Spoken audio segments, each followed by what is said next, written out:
लोगों को लगता था कि किन्नर सिर्फ दो ही काम कर सकते हैं, या तो ताली बजा के भीख मांगेंगे सिग्नलों पे, ट्रेनों में, या वो अपना शरीर बेचेंगे। ये सारे किन्नर्स को ब्लेसिंग होती है क्या? आपको तिरस्कार भी किन्नरों का करना है और आशीर्वाद भी किन्नरों से ही लेना है। प्रभु राम से तो हर किन्नर को ही आशीर्वाद मिला था कि जिसको भी आप दिल से आशीर्वाद दोगे वो पूर्ण हो जाएगा। तो वाक सिद्धि के लिए साधना करनी पड़ती है या फिर वो बाय बर्थ ही हो? लेकिन वाक सिद्धि हर किसी के पास नहीं होती। कोई भी अखाड़ा ज्वाइन कर सकता है, चाहे वो स्त्री हो, पुरुष हो, या किन्नर हो, या फिर कोई भी क्यों ना हो। जब हम अखाड़ा से जुड़ते हैं जी। तो हम भक्ति मार्ग की तरफ जाते हैं या साधना मार्ग की तरफ? और ये समाज की तरफ से जो तिरस्कार मिला, इन सब चीजों की वजह से मुझे समाज से भी नफरत हो गई थी। जो लोग अभी ट्रोलिंग का शिकार हैं, मतलब जिनके डेली लाइफ में झेल रहे हैं सर ऐसी चीजें, उसने तो अपनी प्राण दे दिए। क्या तुम लोग जो ये समाज वाले जो ट्रोलिंग करते हैं, जो लोगों को बेइज्जत और बदनाम करते हैं, क्या तुम उसकी माँ को उसका बेटा लौटा दोगे? नमस्कार दोस्तों, मैं समस्त प्रभु भक्ति में आपका स्वागत करता हूं। दोस्तों, जब भी हम किन्नर की बात करते हैं या एक किन्नर वर्ड हमारे माइंड में आता है तो सबसे पहले आपके मन में क्या छवि बनती है? कि ट्रेन की छवि बनती है या सिग्नल, या फिर आपके गली नुक्कड़, या फिर शहर में बधाई लेने आते हैं वो लोग की बनती है। लेकिन आज हमारे साथ जो स्टूडियो में गेस्ट हैं वो ये छवि को बिल्कुल ही चेंज कर देंगे। आज हमारे साथ स्टूडियो में गेस्ट हैं किन्नर अखाड़ा से महंत जयंती नंदगिरी जी। जय श्री महाकाल। मैं जयंती नंदगिरी, महंत इंटरनेशनल किन्नर अखाड़ा, अनंत श्री विभूषित आचार्य महामंडलेश्वर डॉक्टर लक्ष्मी नारायण त्रिपाठी जी की शिष्या हूँ। मैंने मास्टर्स किया हुआ है पॉलिटिकल साइंसेस में, और एक मैं मल्टीनेशनल बैंक में प्रोडक्ट मैनेजर की पदवी पे हूँ। तो आपकी जो प्रोफेशनल लाइफ है इसमें फिर किन्नर अखाड़ा का रोल कहाँ आया? तो 2021 में मैं गुरु से मिली, लक्ष्मी माँ से। हुआ ये कि मैं ऑफिस जाती थी नोएडा में, काम करना, ऑफिस जाना और घर आना, ये मेरा था, रेगुलर लाइफ चल रही थी। तो एक दिन मैं शाम को घर से निकली वेजिटेबल्स खरीदने के लिए। तो ये जो टोली बधाई वगैरह करने वाले किन्नर होते हैं, वो लोग हमारी कॉलोनी में आए। तो मुझे देखा उन्होंने, मैंने उनको देखा, मैंने स्माइल किया। मैंने बोला, कैसे हो दीदी, आप ठीक हो? तो कहती, उन्होंने बोला, हाँ हम ठीक है बाबू, तुम कैसी हो? ऐसे करके उन्होंने पूछा। फिर उन्होंने मेरे से ये पूछा कि तेरा गुरु कौन है, कौन सी टोली से है, कहाँ पे बधाई करती है, ये सारे सवाल उन्होंने पूछे। मैंने बोला, मैं तो किसी टोली से बिलोंग नहीं करती, मैं तो पढ़ी लिखी हूँ, मैंने मास्टर्स किया है और मैं जॉब करती हूँ बैंक में, ऐसे करके मैंने बोला। तो वो लोग हैरान हो गए, एक दूसरे से कॉन्वर्सेशन करने लगे। हाँ, इसका तो कोई गुरु नहीं है, गुरु तो होना आवश्यक होता है, ऐसे कैसे, गुरु बनाना चाहिए, ऐसे करके उन्होंने मुझे थोड़ा बताया। तब मुझे लगा कि ये बात सही है कि एक गुरु का हाथ सर पे होना जरूरी होता है। तब मैंने सोचा कि अगर मैं गुरु बनाऊंगी तो जो सबसे बड़ी है किन्नरों में उनको ही बनाऊंगी। तब मैंने डिसाइड किया कि मैं लक्ष्मी माँ को ही अपनी गुरु बनाऊंगी। बड़ी मुश्किल से मैंने उनका फ़ोन नंबर निकाला, कई लोगों से मैं मिली, बात की, रिक्वेस्ट किया। तो फिर फाइनली मुझे उनका नंबर मिला, मैंने उनसे बात की, अपनी सारी स्टोरी सुनाई। तो फिर उन्होंने मुझे अपने घर पे बुलाया। मैं गई घर पे, और तब मेरा बहुत एक इंटरव्यू जैसे उन्होंने किया, सब कुछ सवाल किए, सब कुछ जानने के बाद उनको लगा कि मैं लायक हूँ अखाड़ा ज्वाइन करने की। तब उन्होंने मुझे अपनी शिष्या बनाया। 2021 में मैंने गुरु धारण किया और मैंने अखाड़ा ज्वाइन किया। 2 साल गुरु ने मेरी परीक्षा ली, मुझे परखा, सब देखने के बाद मुझे महंत की पदवी तब मिली। स्पिरिचुअल एक्सपीरियंस कुछ चेंज हुआ अखाड़ा ज्वाइन करने के बाद? हाँ, वैसे तो स्पिरिचुअलिटी तो बचपन से थी, है ना? क्योंकि जिस तरह का तिरस्कार समाज से मिलता है बचपन से ही, गुड़, मामू, मीठा, छक्का, मीठे चावल, इस तरह की बातें, ताने मैंने भी सुने हैं स्कूल में, कॉलेज में, फ्रेंड्स हो, रिलेटिव्स हो, नेबर्स हो। तो इस तरह के ताने तो बचपन से सुनते हैं। और ये जो तिरस्कार हो मिलता है समाज से, अपनों से, रिलेटिव से, इससे झुकाव थोड़ा स्पिरिचुअल की तरफ हो जाता है, भगवान की तरफ ज़्यादा झुकाव हो जाता है कि भगवान कम से कम तू तो हमारे साथ है या नहीं? समाज ने तो हमें ठुकरा दिया। तो बचपन से ही मैं स्पिरिचुअल रही हूँ। लेकिन जब मैंने गुरु धारण किया, जब मैं गुरु से मिली, जब मैंने उनको गुरु बनाया, उसके बाद लाइफ बहुत चेंज हो गई, है ना? जो भी गुरु ने मुझे रास्ता दिखाया, पूजा पाठ का या जो भी साधनाएँ हम लोग करते हैं, मेडिटेशन करते हैं, ध्यान करते हैं, उस रास्ते पे चलने के बाद बहुत बार ऐसे हुआ है, एक्सपीरियंसेस हुए हैं कि अगर मैं किसी को चलते-फिरते भी कह देती हूँ कि चलो तेरा काम बन जाएगा, तो लोगों के काम बन जाते हैं। ऐसे कई लोग हैं जो मुझे वापस आके बोलते हैं कि माँ हमारा काम बन गया। जो मैं अगर किसी को बोलती हूँ, प्यार से अगर मैं कुछ दे देती हूँ, तो उनके घर में संतान हो जाती है ना? ऐसे बहुत सारे एग्ज़ाम्पल्स हैं, मेरे इंस्टाग्राम अकाउंट पे आप देखोगे, ऐसा जो भी होता है मैं एक स्टोरी लगा देती हूँ, तो बहुत सारे लोगों के एक्सपीरियंसेस होते हैं, उन लोगों की कहे हुए वचन सत्य हो जाते हैं। तो ये जो वाक सिद्धि होती है, ये गुरु का आशीर्वाद ही होता है। आप किसी को कुछ वचन कह रहे हो और अगर वो सच हो जाता है, तो ये बहुत बड़ी बात होती है। इट्स नॉट ईज़ी और वो ऐसे ही नहीं आता है ना? आप जब स्पिरिचुअल होते हो, जब भगवती अ, और बाबा महाकाल के आप अधीन हो जाते हो, उनके चरणों में आप खुद को समर्पित कर देते हो और गुरु का आशीर्वाद आपके साथ होता है, तभी ऐसी चीज़ें होती हैं। ये सारे किन्नर्स को ब्लेसिंग होती है क्या? हाँ, जैसे मैंने बताया, प्रभु राम से तो हर किन्नर को ही आशीर्वाद मिला था कि जिसको भी आप दिल से आशीर्वाद दोगे वो पूर्ण हो जाएगा। लेकिन वाक सिद्धि हर किसी के पास नहीं होती। तो वाक सिद्धि के लिए साधना करनी पड़ती है या फिर वो बाय बर्थ ही हो? हाँ जी, ऑब्वियसली सिद्धि साधनाएँ 2 प्रकार की होती हैं। कुछ सात्विक होती हैं, कुछ तामसिक होती हैं। तो मैंने ज़्यादातर सात्विक रूप से ही पूजा पाठ की है। मैं ज़्यादा तामसिक की तरफ नहीं जाती हूँ। जो तमस होता है, जो तंत्र होता है, तो मैं उस तरफ ज़्यादा नहीं, मैं सात्विक ही चलना प्रेफ़र करती हूँ। सात्विक रूप से ही मैंने मंत्र जाप वगैरह सिद्धियाँ की हैं। तो वो बाबा महाकाल और महाभगवती का, मेरे गुरु का आशीर्वाद है कि अगर किसी को कुछ कह दो, तो वो पूर्ण हो जाता है।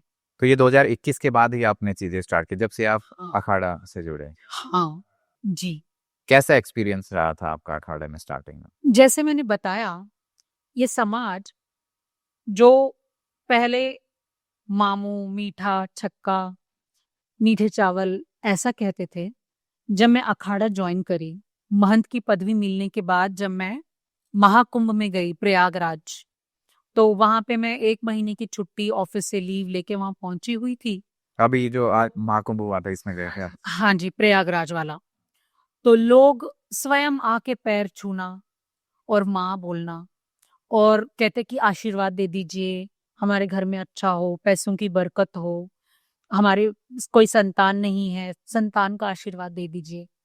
तो ये एक आयरनी है कि अगर नॉर्मल आप किन्नर से मिलते हो, तो उसका तो मज़ाक बनाते हो। लेकिन वही किन्नर से अगर आप एक पदवी पे अगर कोई किन्नर होता है या फिर जैसे कुंभ हो गया, कोई एक महापर्व हो गया, उस टाइम पे मिलते हो, तो फिर उसी किन्नर का आशीर्वाद भी आपको चाहिए। तो ये सोसाइटी का एक बहुत अ, अलग रूप है, मैं क्या कह सकती हूँ कि आपको तिरस्कार भी किन्नरों का करना है और आशीर्वाद भी किन्नरों से ही लेना है। ये बात सही बोली आपने। अच्छा, महाकुंभ में आपका एक्सपीरियंस कैसा रहा? क्या कुछ ऐसी चीजें देखी आपने मिस्टीरियस? हमारे किन्नर अखाड़े में एक साउथ के हमारे महामंडलेश्वर हैं और वो हैं अघोरी गुरु मणिकंडन जी। तो वो मेरे गुरु भाई लगते हैं और मेरे गुरु लक्ष्मी माँ के शिष्य हैं। तो उन्होंने अपना भी वहाँ पे पंडाल वगैरह लगाया हुआ था क्योंकि पूरा अखाड़े का वहाँ पे स्पेस बना हुआ था। तो वहाँ पे मैं उनसे पहली बार मिली। महाकुंभ में। तो मैं जैसे जनरली इंट्रोड्यूस करते हैं, मैं जाके उनसे मिली।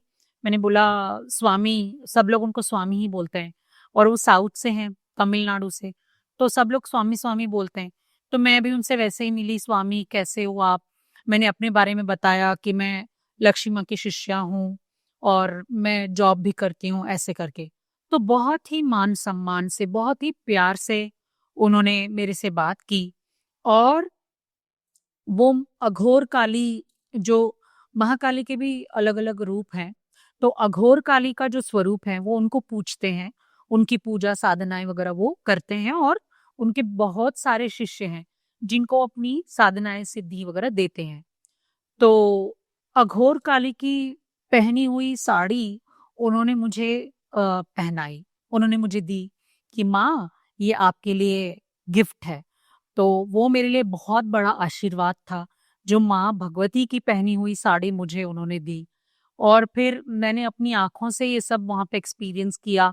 वो अपने हाथों से भभूत निकालते हैं और अपने हाथों से ऐसे करके वो रुद्राक्ष निकालते हैं। तो ये ऐसे अद्भुत हैं, जो लोग कहते हैं कि ये सब ढोंग होता है, मैंने अपनी आँखों से देखा है। कुछ लोगों के पास सच में सिद्धियाँ होती हैं, साधनाएँ होती हैं, शक्तियाँ भी होती हैं। जब आपने साधना करने स्टार्ट की तो क्या-क्या एक्सपीरियंसेस आपने फेस किए? तो एक्सपीरियंसेस तो सारे पॉजिटिव ही होते हैं। आपकी सोच बदल जाती है, लोगों के प्रति, समाज के प्रति, खुद के लिए, ठीक है? पहले मैं खुद से नफ़रत करती थी। मुझे पसंद नहीं आता था मेरा शरीर, आप कह सकते हो, है ना? और ये समाज की तरफ से जो तिरस्कार मिला, इन सब चीज़ों की वजह से मुझे समाज से भी नफ़रत हो गई थी। लेकिन जब आप स्पिरिचुअल हो जाते हो, जब आप आध्यात्म में आते हो, तब आप हर जीव से, हर प्राणी से प्रेम करने लगते हो। तो ये बहुत बड़ा चेंज मेरे अंदर आया कि आप सभी से प्रेम करते हो, चाहे वो कोई भी क्यों ना हो, चाहे किसी ने आपके साथ बुरा भी किया हो, आप उसके लिए अच्छा ही बोलोगे। ये स्पिरिचुअलिटी की बहुत बड़ी खासियत है कि आप किसी से भी नफ़रत नहीं कर सकते। सही बात है। अच्छा, अगर कोई किन्नर अखाड़ा जॉइन करना चाहे, जी। कोई नॉर्मल, आजकल तो नॉर्मल पर्सन भी जॉइन कर सकते हैं, मेल, फीमेल, है ना? क्या प्रोसीजर होता है इसके लिए? तो जैसे एलजीबीटी कम्युनिटी में अगर आप देखोगे तो एलजीबीटीक्यूआईए प्लस है, तो वो प्लस का मतलब है कि कम्युनिटी में हर किसी का स्वागत है। हम लिमिटेड नहीं है कि सिर्फ गे ही कम्युनिटी में आएंगे, सिर्फ लेस्बियन ही आएंगे, बाइसेक्सुअल ही आएंगे। वो प्लस इसीलिए लगाया गया है कि हर किसी का स्वागत है। उसी कॉन्सेप्ट से चलते हुए गुरु ने, लक्ष्मी माँ ने जब किन्नर अखाड़े का गठन किया, उन्होंने यही बात सोची कि किन्नर अखाड़े में हर किसी का स्वागत है। कोई भी अखाड़ा ज्वाइन कर सकता है, चाहे वो स्त्री हो, पुरुष हो या किन्नर हो या फिर कोई भी क्यों ना हो। कोई भी मनुष्य, जीव किन्नर अखाड़ा ज्वाइन कर सकता है। तो उसकी एक पद्धति होती है, जैसे रुद्राक्ष पहनाते हैं, कंठी पहना के उनको शिष्य बनाया जाता है। उसके बाद वो अपनी पूजा पाठ, अपनी सिद्धि साधनाएं वगैरह करते हैं। तो एक समय आने के बाद, उसमें साल भर लगता है, 1.5 साल लगता है, 2 साल लगता है। एक समय आने के बाद जब उनको, गुरु को ये लगता है कि ये अब लायक हो गए हैं एक पदवी के लिए, तब उनको पदवी दी जाती है। जैसे मैं महंत की पदवी पे हूँ, तो फिर उनका पिंडदान वगैरह होता है।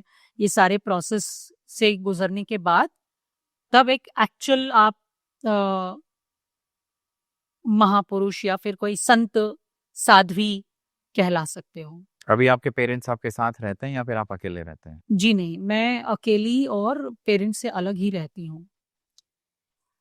तो जब मैंने बताया था आपको कि मैंने घर छोड़ दिया था, तो उसके बाद घर वालों से कुछ कांटेक्ट नहीं था। बाद में मैंने कांटेक्ट किया, तो फ़ोन पे बात होती है, ऑडियो कॉल पे, कभी-कभी वीडियो कॉल पे बात हो जाती है। लेकिन इस समाज की सच्चाई है कि एक किन्नर और एक ट्रांसजेंडर को उसके घर वाले उतना स्वीकार नहीं करते, जितना लोग स्वीकार करते हैं, है ना? एक हमारी खुद की फैमिली होती है, मम्मी, पापा, दीदी, मेरे घर पे मेरे माता-पिता हैं, मेरी बड़ी बहन है और मेरे जीजा-जी हैं, मेरी दीदी के बच्चे हैं। सब लोग मुझसे बहुत प्रेम करते हैं, बहुत प्यार, आशीर्वाद मुझे सबसे मिलता है। लेकिन एक एक्सटेंडेड फैमिली भी है, गुरु माँ हैं, लक्ष्मी माँ, आर्यन पापा और और भी बच्चे हैं। जैसे मैंने एक बच्चे को अडॉप्ट किया है, लोकेश मेरा बेटा। मेरे हर एक पल का उसके पास हिसाब होता है। मैं कहाँ जा रही हूँ, कहाँ आ रही हूँ, खाना खाया कि नहीं खाया, कब सो रही हूँ, कब उठ रही हूँ, हर चीज़ का वो ख़्याल रखता है। तो मेरा बेटा मुझसे बहुत प्यार करता है। उससे हटके जो और भी लोग हैं मेरे जीवन में गुरु से रिलेटेड, जो गुरु की तरफ से, लक्ष्मी माँ की तरफ से मुझे परिवार मिला, अनीता दादी, मेरी मौसी गुरु है, संजना गुरु, वो और प्रतीक, मेरे जिगर का टुकड़ा, मेरा भाई, मैंने उसको राखी बांधी है, हम सबका बहुत प्यारा है। प्रतीक हो गया, किट्टू, विशु, सारे बच्चे इतना प्यार, इतना मान-सम्मान देते हैं। अंशुमन बहुत प्यार करते हैं। तो एक किन्नर के लिए स्वीकृति, स्वीकार किया जाना बहुत आवश्यक होता है। तो ये अपने परिवार से हट के जो एक्सटेंडेड फैमिली होती है, इन लोगों से भी बहुत प्यार और मान-सम्मान मिलता है। तो जीवन में लगता है कि चलो कुछ तो हासिल कर लिया, कि थोड़ा प्यार तो मिल रहा है। जब हम अखाड़ा से जुड़ते हैं, जी। तो हम भक्ति मार्ग की तरफ जाते हैं या साधना मार्ग की तरफ जाते हैं? तो मेरे जहाँ तक मेरा नॉलेज है, दोनों में ज़्यादा डिफरेंस नहीं है। जब भक्ति करते हो, भक्ति आप कह सकते हो पहला स्टेज है, आप प्रभु भक्ति करते हो, लेकिन जब आपको लगता है कि मुझे नेक्स्ट लेवल पे जाना है, तब आप सिद्धि या फिर साधनाएँ करते हो।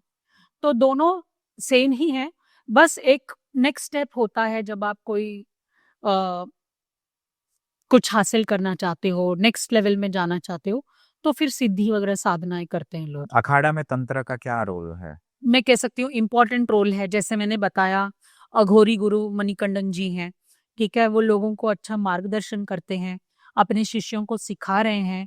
मुझे ज़्यादा तंत्र से रिलेटेड मुझे ज़्यादा आइडिया नहीं है, तो मैं इस बारे में ज़्यादा बता नहीं पाऊँगी, लेकिन है अखाड़े में भी ऐसे गुरु हैं, जो लोगों को सिखाते हैं और अच्छा मार्गदर्शन देते हैं। आपके अकॉर्डिंग सोसाइटी में क्या चीज़ें चेंज होनी चाहिए? बहुत सारे चेंजेस आए हैं, लेकिन जैसे एक कहावत है, Rome was not built in a day, तो उस तरह से बहुत सारी चीज़ें अभी आनी बाकी हैं। जैसे पहले लोगों को लगता था कि किन्नर सिर्फ 2 ही काम कर सकते हैं, या तो ताली बजा के भीख माँगेंगे, सिग्नलों पे, ट्रेनों में, या वो अपना शरीर बेचेंगे, तन बेचेंगे, प्रोस्टिट्यूशन करेंगे। लेकिन समाज बदल रहा है, समय बदल रहा है और अभी एमएनसीज़ अपने डोर्स ओपन किए हैं ट्रांसजेंडर कम्युनिटी के लिए, तो लोगों को जॉब अपॉर्च्युनिटीज़ अभी मिल रही हैं। ऐसी बहुत सारी एमएनसीज़ हैं, कंपनीज़ हैं, जहाँ पे लोगों को मौका मिल रहा है, तो जॉब्स करने लग रहे हैं। लोग समझ रहे हैं कि पढ़ाई बहुत इम्पोर्टेंट होती है। एक सेल्फ रिस्पेक्ट, आत्मसम्मान का जीवन जीने के लिए पढ़ाई करना और एक जॉब हासिल करना बहुत आवश्यक होता है। पढ़ाई करना इसीलिए इम्पोर्टेंट है क्योंकि आपकी सोच ब्रॉड हो जाती है, बढ़ जाती है, आपकी सोचने की क्षमता बढ़ जाती है, आप बड़ा सोचते हो। पढ़ाई करने से आपको ये नॉलेज मिलता है। अच्छा, सारे जैसे इंडिया में किन्नर्स आपस में कनेक्टेड होते हैं क्या? कुछ ऐसे हायरार्कीज़ होती हैं, डिस्ट्रिक्ट वाइज़ या स्टेट वाइज़? हाँ, होती हैं। तो जैसे टोली बधाई करने वाले लोग होते हैं, उनके गुरु होते हैं। एक फिर उनके जो बड़े एक लीडर होते हैं, नायक कहते हैं, नायक होते हैं। तो हर जगह का एक नायक होता है। तो सारे अलग-अलग जगहों की नायकें जो होती हैं, वो एक-दूसरे से कनेक्टेड होती ही हैं। सब लोग मिलते-जुलते रहते हैं, आते-जाते हैं एक-दूसरे के पास। तो ये भी एक सोसाइटी ही है। किन्नर समाज अ, कोई मेनस्ट्रीम सोसाइटी से अलग नहीं है।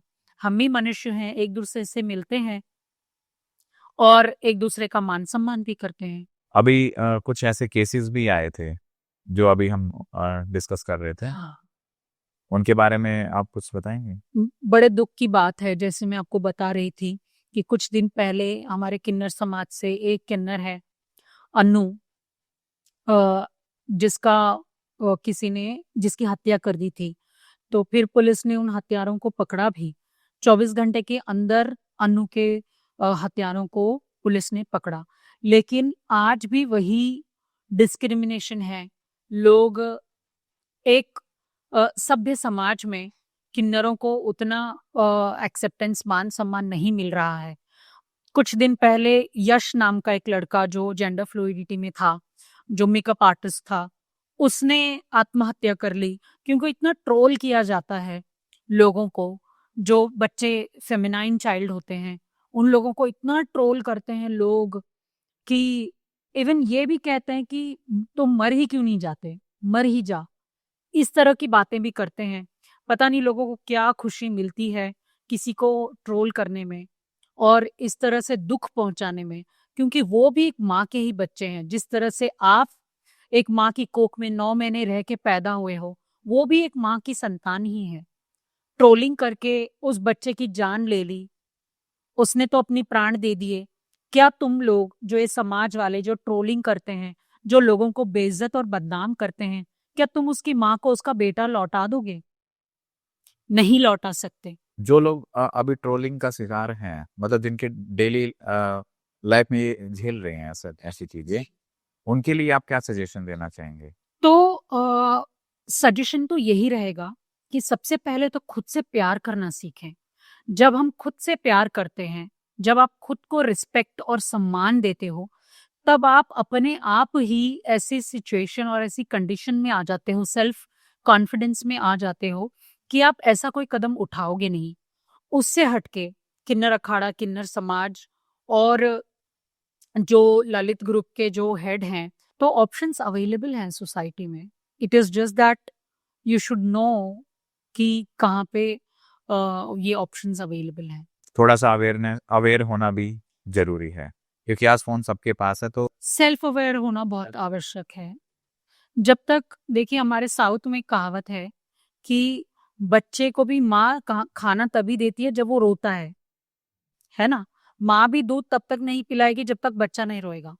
तो आपको हेल्प मांगनी पड़ती है। You have to ask for help. Otherwise कोई भी आज के जमाने में इतना फ्री नहीं है कि वो स्वयं आके आपको हेल्प देगा, है ना? तो आप जब हेल्प मांगोगे तो आपको मिलेगी जरूर। It is just that you need to know where you should go and ask for help. अगर कोई आपसे दीक्षा लेना चाहे, तो अभी आपने दीक्षा देना स्टार्ट कर दिया, या फिर जो बड़े महामंडलेश्वर या जो गुरु हैं वहां से ये प्रोसीजर होता है? मैं अभी कुछ दिन पहले से ही मैंने शिष्य बनाना शुरू किया है।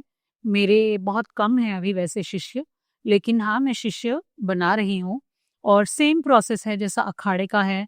उनको कंठी पहनाई जाती है, रुद्राक्ष पहना के उनको शिष्य बनाया जाता है और फिर वो अपनी पूजा पाठ करते हैं। सात्विक तरीके से जैसे पूजा पाठ करना है वो हम उनको सिखाते हैं बच्चों को। तो अभी तो इनिशियल स्टेज कह सकते हैं चल रहा है। पर्पस क्या है लेकिन शिष्य बनाने का अभी? देखिए, एक गुरु बहुत आवश्यक होता है। एक कहावत है ना, गुरु बिना ज्ञान नहीं, गुरु बिना गति नहीं।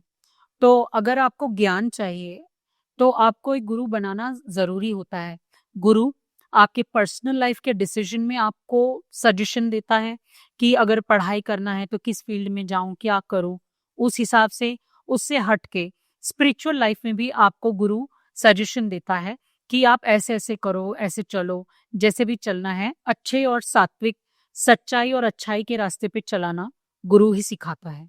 आप मंदिर वगैरह गए हैं कभी रिसेंटली, फेमस किसी मंदिर में? क्योंकि मैं यहाँ पे हूँ दिल्ली में अभी, तो मैं बहुत ज़्यादा कनेक्टेड हूँ कालका जी से। जो नेहरू प्लेस में कालका जी का मंदिर है, मैं वहाँ से बहुत ज़्यादा कनेक्टेड हूँ। स्पिरिचुअली मुझे बहुत कनेक्शन फील होता है कालका माँ से। और हर शनिवार मैं रात को जाती हूँ कालका जी। 10 से 11 के बीच मैं कालका जी में रहती हूँ हर शनिवार। तो बहुत मुझे वहाँ पे सुकून मिलता है। कैसी एनर्जी है वहाँ की? बहुत ज़्यादा पॉजिटिव एनर्जी होती है। तो ऐसा कहा जाता है कि कालका जी के मंदिर के 12 द्वार हैं और वो 12 द्वार 12 राशियों को रिप्रेजेंट करते हैं। तो जब आप उस मंदिर के अंदर जाते हो, वो प्रांगण जो है, मेन जो गर्भगृह है माँ का, माँ कालका का, वहां जाते हो तो आप एक अलग जोन में चले जाते हो। और इसका प्रमाण ये है, आप गौर करना कभी, जब भी आप कालका जी के मंदिर के मेन प्रांगण में एंटर करते हो, आपके फोन के सिग्नल्स चले जाएंगे, ना आप इंटरनेट से कनेक्टेड रहोगे, ना आपके फोन में सिग्नल्स रहेंगे। तो ये बहुत एक चमत्कार ही मैं कह सकती हूँ। वहां पे बाहरी दुनिया से कोई कनेक्शन नहीं रहेगा आपका, आप और माँ कालका, बस वो एक माँ और बच्चे के बीच का कॉन्वर्जेशन होता है। और ये बहुत बड़ी बात है, मैंने ऐसा अद्भुत चमत्कार कहीं नहीं देखा। जैसे ही आप मंदिर के प्रांगण में एंटर करोगे, आपका फोन बंद हो जाता है, सिग्नल विग्नल सब खत्म हो जाता है वहां पे। क्यों होता है ऐसा? क्योंकि दिल्ली में तो बहुत सारे वैसे टावर्स इतने, हर जगह सिग्नल है, वो उसका स्ट्रक्चर इस तरीके से बनाया गया। वो भगवती का कुछ चमत्कार ही होगा, मुझे नहीं पता, या फिर साइंटिफिक कुछ रीजन होगा। मंदिर का स्ट्रक्चर भी कुछ इस तरीके से होगा। हाँ, शायद कंस्ट्रक्शन इस तरीके से किया होगा, मुझे नहीं पता। लेकिन ये बहुत ही अद्भुत है, मतलब एक्सपीरियंस मेरे लिए तो बहुत अच्छा लगता है। वो एक आउट ऑफ वर्ल्ड एक्सपीरियंस लगता है। आप कभी उज्जैन गए हैं? नहीं, मेरा सपना है कि मैं बाबा महाकाल के दर्शन करूं। अभी तक मेरा सौभाग्य हुआ नहीं है उज्जैन जाने का। उज्जैन के महाकाल मेरे फेवरेट हैं। जैसे आपको पता है, अखाड़े में वही हमारे इष्ट हैं। तो अभी तक तो बाबा ने मुझे बुलाया नहीं है, बहुत जल्दी बुला लें तो शायद जाऊंगी। सोसाइटी को आप क्या मैसेज देना चाहेंगे? मेरी तरफ से सोसाइटी के लिए, यंग बच्चों के लिए मैसेज और ये होगा, सजेशन आप कह सकते हैं, कि अपनी पढ़ाई कभी मत छोड़ना, क्योंकि आपकी पढ़ाई ही है जो आपका साथ देगी। कोई भी आपका साथ नहीं देगा, चाहे वो आपके परिवार वाले ही क्यों ना हो। एक समय आएगा जहां पे सब आपका साथ छोड़ देंगे। आपकी पढ़ाई, आपका नॉलेज ही आपका साथ देगा। तो पढ़ाई करना बहुत आवश्यक है, अपने पैरों पे खड़े हों और कोई जॉब हासिल कर लें। उसके बाद अपने सपनों को फॉलो करें। आजकल जैसे हम देखते हैं, यंग जनरेशन में बच्चे अपने पैशन को बहुत फॉलो करते हैं, है ना? पैशन तो अपनी जगह होता ही है, पैशन विल डेफिनेटली पे of, but basic education is also very important. तो पढ़ाई के साथ साथ पैशन को भी फॉलो करें, लेकिन पढ़ाई को कभी इग्नोर ना करो, पढ़ाई भी जरूरी है। आज के ज़माने में 2025 में अगर आप देखो, बहुत सारे ट्रांसजेंडर कम्युनिटी से लोग हैं जो एक मिसाल हैं। मेरी गुरु आचार्य महामंडलेश्वर डॉक्टर लक्ष्मी नारायण त्रिपाठी किन्नर अखाड़े की आचार्य महामंडलेश्वर हैं। और जैसे जोगती मंजम्मा हैं, जैसे गौरी सावंत हैं, ये सारी फेमस हस्तियां हैं। तो ट्रांसजेंडर्स भी देश का नाम आगे लेके जा सकती हैं। क्या पता आप अपने बच्चों को सपोर्ट करो, कल को पढ़ लिख के वो भी कोई बड़ी पदवी पे पहुंचे, चाहे शायद कोई पढ़ लिख के जयंती बन जाए, बैंक में मैनेजर बन जाए। या ट्रांस मैन भी अगर आप देखो, जैसे आर्यन पापा है, डॉक्टर अनमोल हैं, मोहुल जी हैं, ये सारे लोग हमारी सोसाइटी का बहुत नाम रोशन कर रहे हैं। दीज पीपल आर इंस्पिरेशनल, वो लोगों को बहुत इंस्पायर करते हैं और कई लोग उनको देख के सीख रहे हैं। तो लोगों से सीखने की कोशिश करें, अपनी पढ़ाई को ना रोकें और अपने पैरों पे खड़े रहें, जॉब करें, एक सेल्फ रिस्पेक्ट की जिंदगी जिएं। अच्छा, आपके जो नाम है जयंती ठाकुर, इसमें जो जयंती नंदगिरी ठाकुर, तो नंदगिरी का मतलब क्या है? नंदगिरी जो नाम है वो अखाड़े की तरफ से मिलता है। मेरा नाम जयंती है और जो अखाड़े से मिला है वो नंदगिरी है, तो इसीलिए पूरा नाम जयंती नंदगिरी। जिन जिन लोगों ने ज्वाइन किया है अखाड़ा, उन सबके उसमें नंदगिरी जरूर होगा। ये अखाड़े की परंपरा से आया है। जी जी। चलिए चलिए, फिर इस पॉडकास्ट को हम यही एंड करते हैं। तो उम्मीद है दोस्तों आपको ये जानकारी अच्छी लगी होगी। अगर आपके कोई भी सुझाव है या कोई सवाल है तो आप हमें कमेंट्स में ज़रूर बताइएगा। हम आगे पॉडकास्ट में कवर करेंगे जरूर। तब तक के लिए बने रहिए। धन्यवाद।